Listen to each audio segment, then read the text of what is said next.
Good morning, guys. Joe here with Pops Auto Electric. After 12 years, downtown Orlando on Orange and Holden, we finally were able to move. As most of you know, moved Fern Park 100 Obrien Road. We've been here now for 9 months and it's been great. Love Seminole County, love the city of Fern Park, and our customers can get here easier, better, faster. The 417 right behind me, the 1792 over here, I-4, the Turnpike, I got everywhere. And from anywhere. All the way out from Ocoee, all the way out to Oviedo. Easy to get here.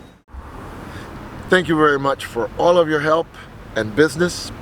Don't forget, click the link below so that it can take you to the map on how to get here so we can help you. Thank you.